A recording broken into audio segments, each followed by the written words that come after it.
Hello, here we are again. I hope all is well with you. This is Short Stories, a production of AdventuresInAudio.net. I'm Robert Crandall. Well, I have an announcement. All of the episodes of this podcast are now on YouTube. You can search Adventures in Audio. Look for the letter A in a purple circle. That's our logo. And just click on that and all the episodes will appear. You can also search by title. Be sure to include the word by. So that would be the title, by, and the author's name. And it ranks higher when you include the word by. So anyway, I hope you find it. And don't forget, we are also on your Alexa device as well. Just tell Alexa to play the Short Stories podcast. On this episode, we have a short story by Charles Dickens, a ghost story that doesn't take place in an old house or abandoned dwelling. No, this ghost story takes place in a railroad tunnel, a haunting story that drives a railroad employee to the brink of madness. A story of tragedy and death. I hope you enjoy The Signalman by Charles Dickens.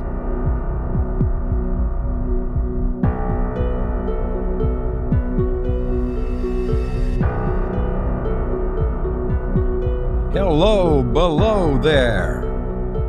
When he heard a voice thus calling to him, he was standing at the door of his box, with a flag in his hand, furled round its short pole.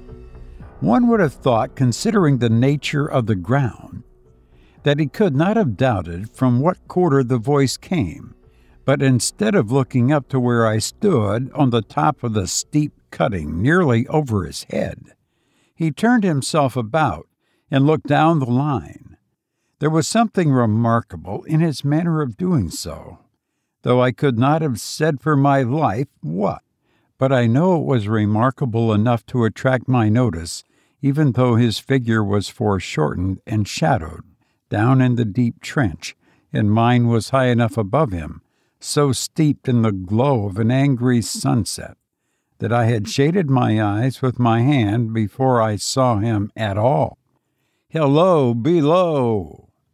From looking down the line, he turned himself about again, and raising his eyes, saw my figure high above him. Is there any path by which I can come down and speak to you? He looked up at me without replying, and I looked down at him without pressing him too soon with a repetition of my idle question.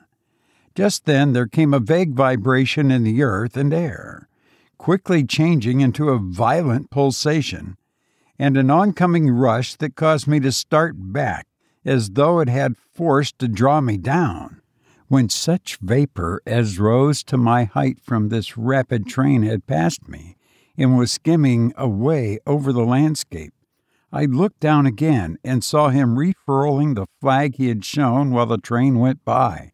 I repeated my inquiry, after a pause, during which he seemed to regard me with fixed attention. He motioned with his rolled-up flag towards a point on my level, some 200 or 300 yards distant.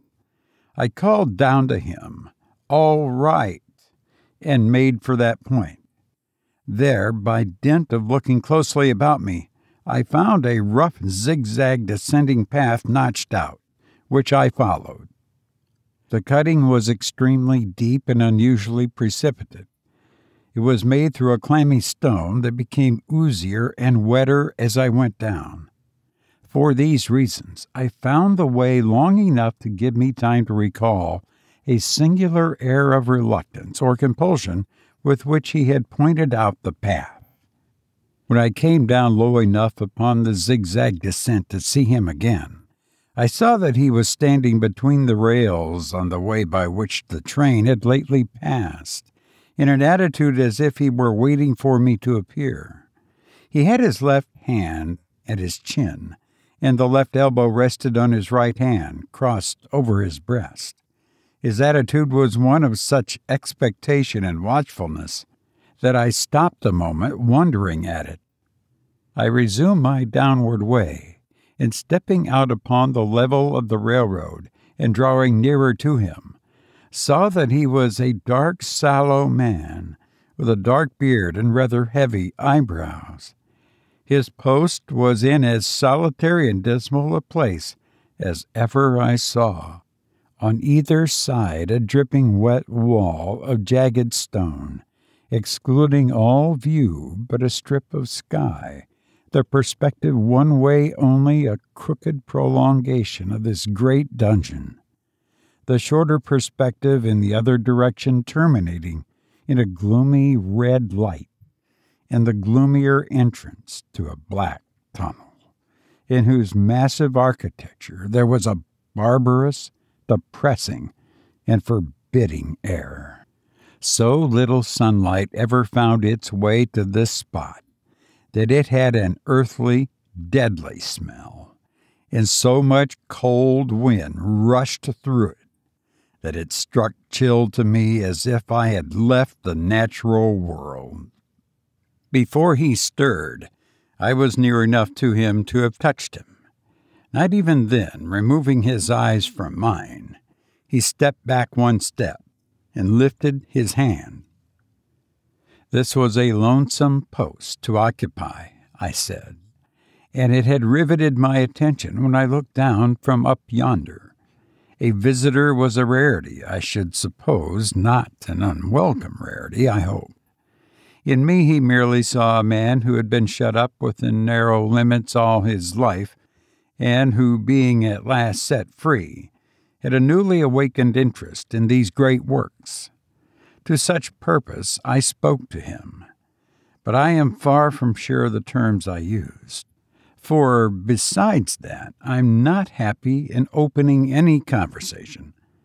There was something in the man that daunted me. He directed a most curious look towards the red light near the tunnel's mouth, and looked all about it as if something were missing from it, and then looked at me. The light was part of his charge, was it not? He answered in a low voice, "Don't you know it is?" The monstrous thought came into my mind as I perused the fixed eyes and the saturnine face, that this was a spirit, not a man. I have speculated since whether there may have been infection in his mind. In my turn I stepped back, but in making the action I detected in his eyes some latent fear of me. This put the monstrous thought to flight. "You look at me," I said, forcing a smile, "as if you had a dread of me." "I was doubtful," he returned, "whether I had seen you before." "Where?" He pointed to the red light he had looked at. "There?" I said. Intently watchful of me, he replied, but without sound, "Yes." "My good fellow, what should I do there? However, be that as it may, I never was there, you may swear." "I think I may," he rejoined. "Yes, I'm sure I may." His manner cleared, like my own. He replied to my remarks with readiness, and in well-chosen words. He had much to do there? Yes, that was to say, he had enough responsibility to bear. But exactness and watchfulness were what was required of him, and of actual work, manual labor, he had next to none. To change that signal, to trim those lights, and to turn this iron handle now and then, was all he had to do under that head. Regarding those many long and lonely hours of which I seemed to make so much, he could only say that the routine of his life had shaped itself into that form, and that he had grown used to it.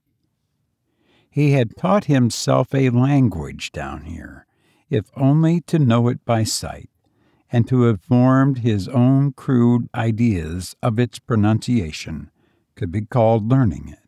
He had also worked at fractions and decimals and tried a little algebra. But he was, and had been as a boy, a poor hand at figures. Was it necessary for him when on duty always to remain in that channel of damp air? And could he never rise into the sunshine from between those high stone walls? Why, that depended upon times and circumstances. Under some conditions there would be less upon the line than under others, and the same held good as to certain hours of the day and night. In bright weather he did choose occasions for getting a little above those lower shadows, but being at all times liable to be called by his electric bell, and at such times listening for it with redoubled anxiety, the relief was less than I would suppose. He took me into his box, where there was a fire, a desk for an official book, in which he had to make certain entries, a telegraphic instrument, with its dial, face, and needles, and the little bell of which he had spoken. On my trusting that he would excuse the remark that he had been well educated, and I hoped that I might say without offense, perhaps educated above that station, he observed that instances of slight incongruity in such wise would rarely be found wanting among large bodies of men, and that he had heard it was so in workhouses, in the police force, even in that last desperate resource, the army, and that he knew it was so, more or less, in any great railway staff. He had been, when young, if I could believe it, sitting in that hut, he scarcely could, a student of natural philosophy, and had attended lectures, but he had run wild, misused his opportunities, gone down, and never risen again. He had no complaint to offer about that. He had made his bed, and he lay upon it. It was far too late to make another. All that I have here condensed he said in a quiet manner, with his grave, dark regards divided between me and the fire. He threw in the word "sir" from time to time, and especially when he referred to his youth, as though to request me to understand that he claimed to be nothing but what I found him. He was several times interrupted by the little bell, and had to read off messages and send replies. Once he had to stand without the door and display a flag as the train passed, and make some verbal communication to the driver. In the discharge of his duties, I observed him to be remarkably exact and vigilant, breaking off his discourse at a syllable, and remaining silent until what he had to do was done. In a word, I should have set this man down as one of the safest of men to be employed in that capacity, but for the circumstance that while he was speaking to me he twice broke off with a fallen color, turned his face towards the little bell when it did not ring, opened the door of the hut, which he kept shut to exclude the unhealthy damp, and looked out towards the red light near the mouth of the tunnel. On both of those occasions he came back to the fire with the inexplicable air upon him which I had remarked without being able to define when we were so far asunder. Said I, when I rose to leave him, "You almost make me think that I have met with a contented man." I am afraid I must acknowledge that I said it to lead him on. "I believe I used to be so," he rejoined in the low voice in which he had first spoken. "But I am troubled, sir. I am troubled." He would have recalled the words if he could. He had said them, however, and I took them up quickly. "With what? What is your trouble?" It is very difficult to impart, sir. It is very, very difficult to speak of. If you ever make me another visit, I will try to tell you. But I expressly intend to make you another visit. Say, when shall it be? I go off early in the morning, and I shall be on again at 10 tomorrow night, sir. I will come at 11. He thanked me and went out at the door with me. I'll show my white light, sir, he said in his peculiar low voice, till you have found the way up. When you have found it, don't call out. And when you are at the top, don't call out. His manner seemed to make the place strike colder to me, but I said no more than, very well. And when you come down tomorrow night, don't call out. Let me ask you a parting question. What made you cry, "Hello, below there," tonight? Heaven knows, said I. I cried something to that effect. Not to that effect, sir. Those were the very words. I know them well. Admit those were the very words. I said them, no doubt, because I saw you below. For no other reason. What other reason could I possibly have? You had no feeling that they were conveyed to you in any supernatural way? No. He wished me good night and held up his light. I walked by the side of the down line of rails, with a very disagreeable sensation of a train coming behind me, until I found the path. It was easier to mount than to descend, and I got back to my inn without any adventure. Punctual to my appointment, I placed my foot on the first notch of the zigzag next night, as the distant clocks were striking 11. He was waiting for me at the bottom with his white light on. I have not called out, I said, when we came closer. May I speak now? By all means, sir. Good night, then, and here's my hand. Good night, sir, and here's mine. With that we walked side by side to his box, entered it, closed the door, and sat down by the fire. I have made up my mind, sir, he began, bending forward as soon as we were seated, and speaking in a tone but a little above a whisper, that you shall not have to ask me twice what troubles me. I took you for someone else yesterday evening. That troubles me. That mistake? No, that someone else. Who is it? I don't know. Like me? I don't know. I never saw the face. The left arm is across the face, and the right arm is waved, violently waved, like this. I followed his action with my eyes, and it was the action of an arm gesticulating with the utmost passion and vehemence. For God's sakes, clear the way, one moonlight night, said the man. I was sitting here when I heard a voice cry, "Hello, below there!" I started up, looked from that door, and saw this someone else standing by the red light near the tunnel, waving as I just now showed you. The voice seemed hoarse with shouting, and it cried, "Look out! Look out!" and then attained, "Hello, below there! Look out!" I caught up my lamp, turned it on red, and ran towards the figure, calling, "What's wrong? What has happened? Where?" It stood just outside the blackness of the tunnel. I advanced so close upon it that I wondered at its keeping the sleeve across its eyes.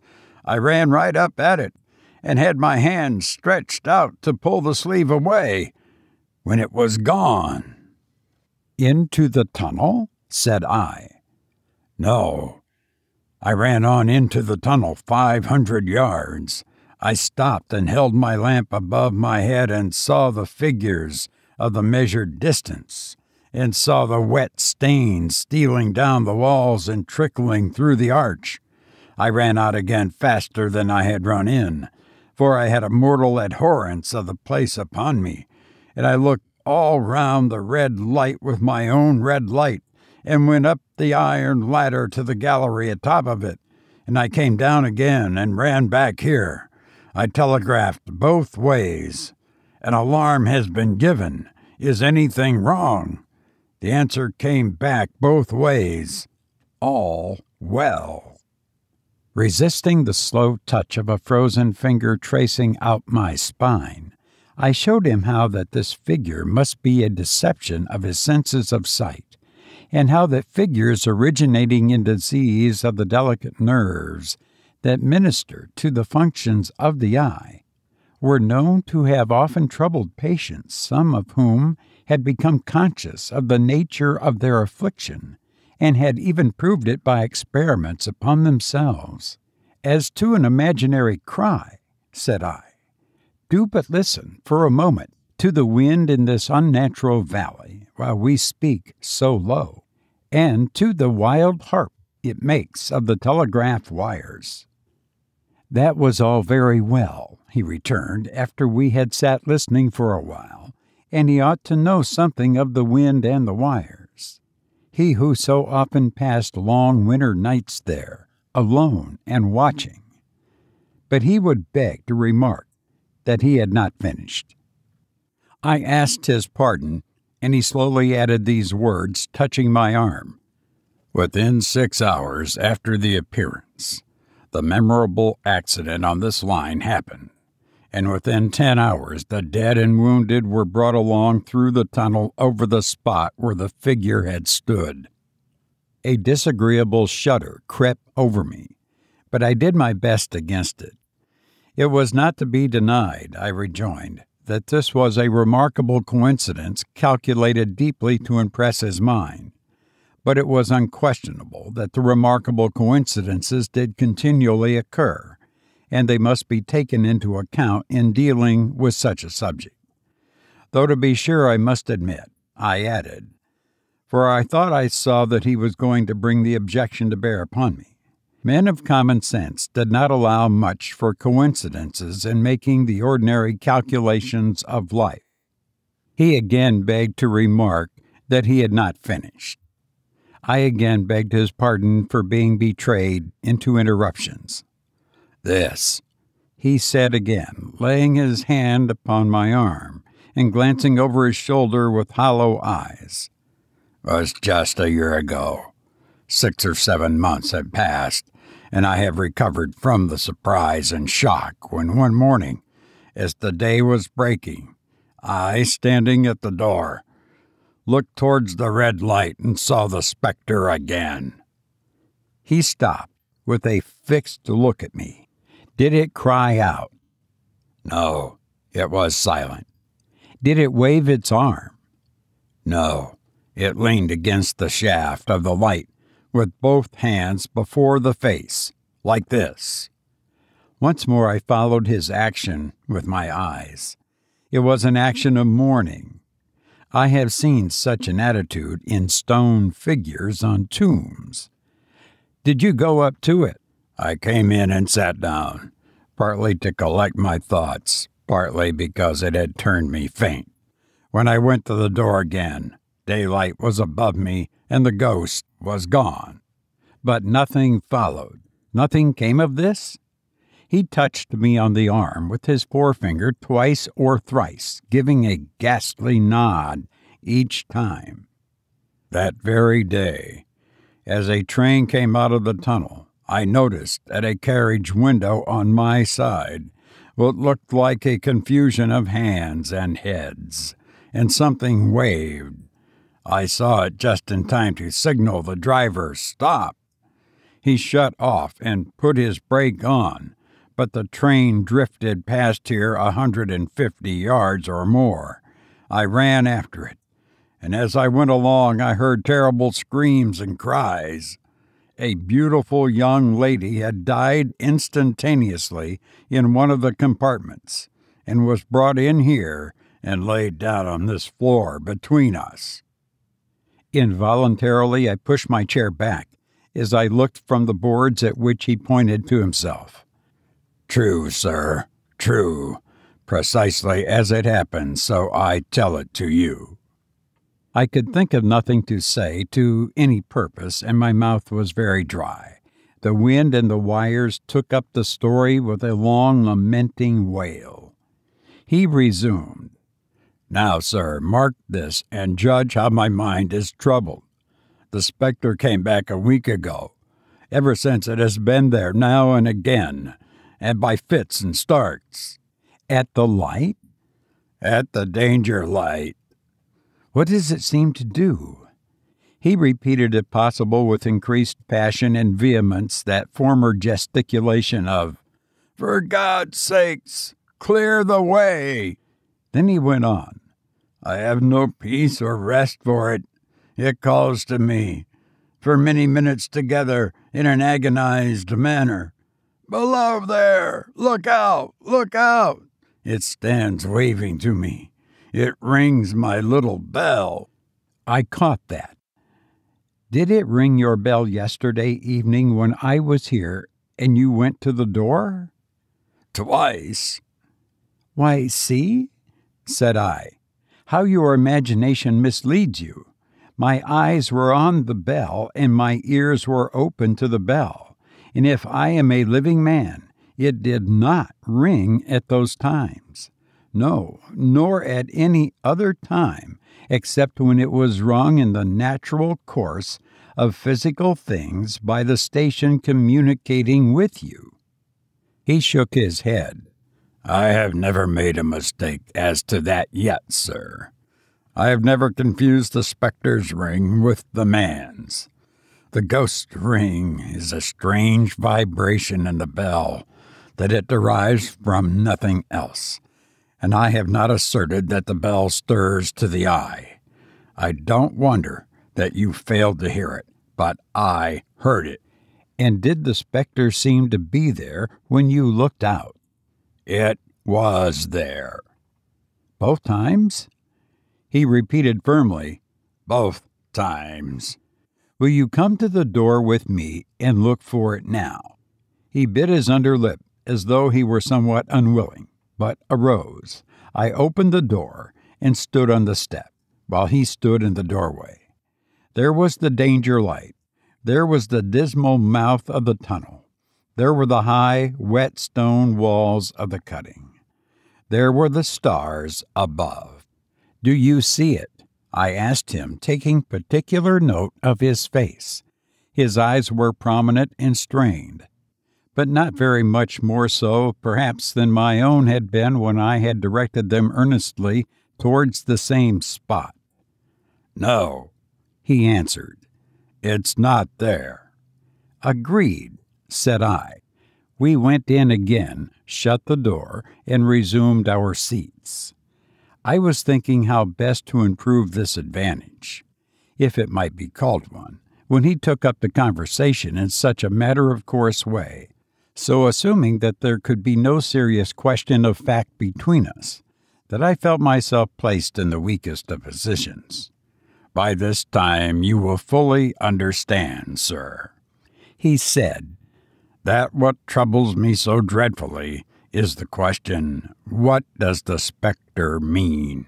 I was not sure, I told him, that I did fully understand. "What is its warning against?"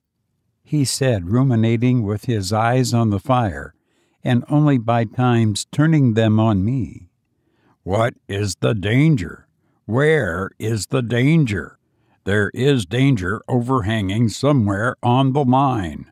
Some dreadful calamity will happen. It is not to be doubted this third time after what has gone before. But surely this is a cruel haunting of me. What can I do?"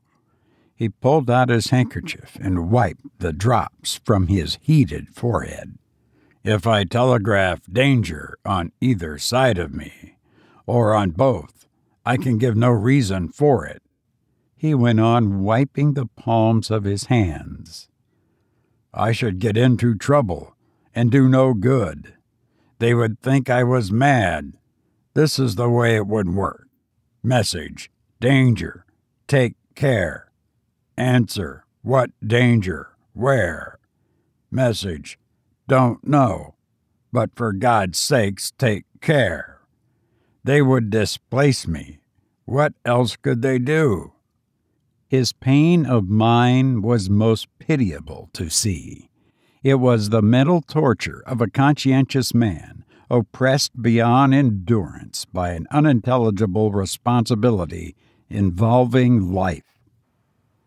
When it first stood under the danger light, he went on, putting his dark hair back from his head and drawing his hands outward, across his temples, in an extremity of feverish distress. Why not tell me where that accident was to happen, if it must happen? Why not tell me how it could be averted, if it could be averted, when on its second coming it hit its face? Why not tell me instead, she is going to die, let them keep her at home? If it came on those 2 occasions only to show me that its warnings were true, and so to prepare me for the 3rd, why not warn me plainly now? And I, Lord help me, a mere poor signalman on this solitary station, why not go to somebody with credit to be believed and the power to act? When I saw him in this state, I saw that for the poor man's sake, as well as for the public safety, what I had to do for the time was to compose his mind. Therefore, setting aside all question of reality or unreality between us, I represented to him that whoever thoroughly discharged his duty must do well, and that at least it was his comfort that he understood his duty, though he did not understand these confounding appearances. In this effort, I succeeded far better than in the attempt to reason him out of his conviction. He became calm.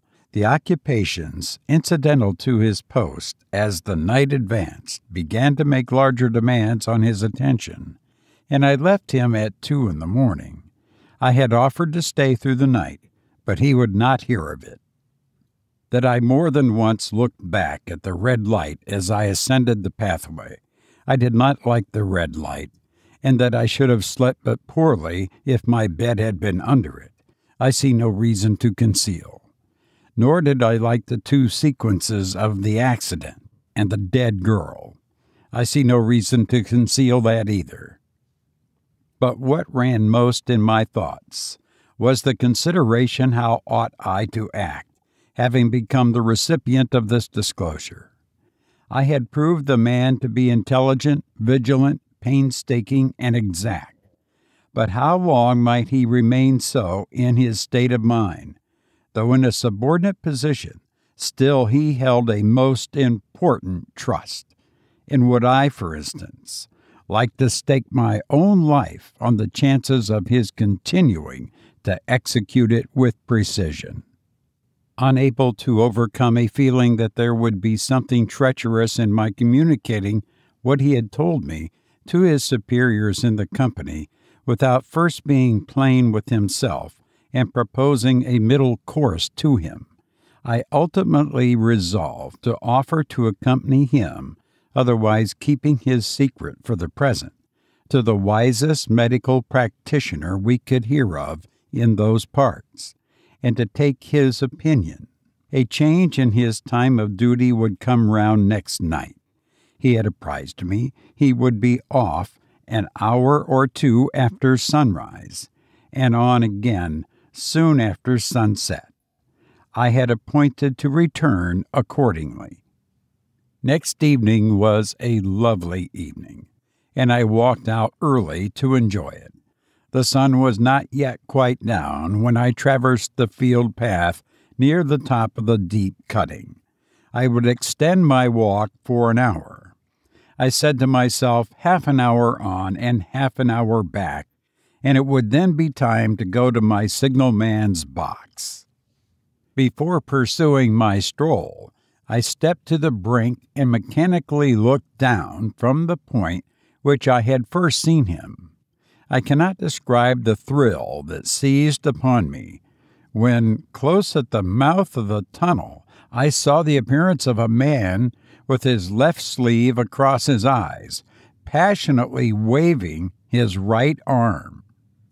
The nameless horror that oppressed me passed in a moment, for in a moment I saw that this appearance of a man was a man indeed, and that there was a little group of other men standing at a short distance, to whom he seemed to be rehearsing the gesture he made. The danger light was not yet lighted. Against its shaft, a little low hut, entirely new to me, had been made of some wooden supports and tarpaulin. It looked no bigger than a bed. With an irresistible sense that something was wrong, with a flashing self-reproachful fear that fatal mischief had come of my leaving the man there and causing no one to be sent to overlook or correct what he did, I descended the notched path with all the speed I could make. "What is the matter?" I asked the men. "Signal man killed here this morning, sir." "Not the man belonging to that box?" "Yes, sir." "Not the man I know?" "You will recognize him, sir, if you knew him," said the man who spoke for the others, solemnly uncovering his own head and raising an end of the tarpaulin. "For his face is quite composed." "Oh, how did this happen? How did this happen?" I asked, turning from one to the other as the hut closed in again. "He was cut down by an engine, sir. No man in England knew his work better, but somehow he was not clear of the outer rail. It was just at broad day. He had struck the light and had the lamp in his hand. As the engine came out of the tunnel, his back was towards her, and she cut him down. That man drove her. He was showing you how it happened. Show the gentleman, Tom." The man who wore a rough, dark dress stepped back to his former place at the mouth of the tunnel. "Coming round the curve in the tunnel, sir," he said. "I saw him at the end, like as if I saw him down a perspective glass. There was no time to check speed, and I knew him to be very careful. As he didn't seem to take heed of the whistle, I shut it off when we were running down upon him, and called to him as loud as I could call." "What did you say?" "I said, 'Below there! Look out! Look out! For God's sakes, clear the way!'" I started. "It was a dreadful time, sir. I never left off calling to him. I put this arm before my eyes not to see, and I waved this arm to the last. But it was no use." Without prolonging the narrative to dwell on any one of its curious circumstances more than on any other, I may, in closing it, point out the coincidence that the warning of the engine driver included not only the words which the unfortunate signalman had repeated to me as haunting him, but also the words which I myself, not he, had attached, and that only in my own mind, to the gesticulation he had imitated.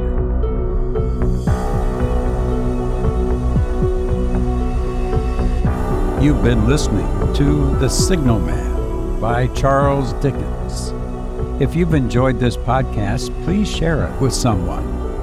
Charles Dickens once said, "The pain of parting is nothing to the joy of meeting again." Well, it's time that we part, but I look forward to being with you again soon. Please take care. Thank you.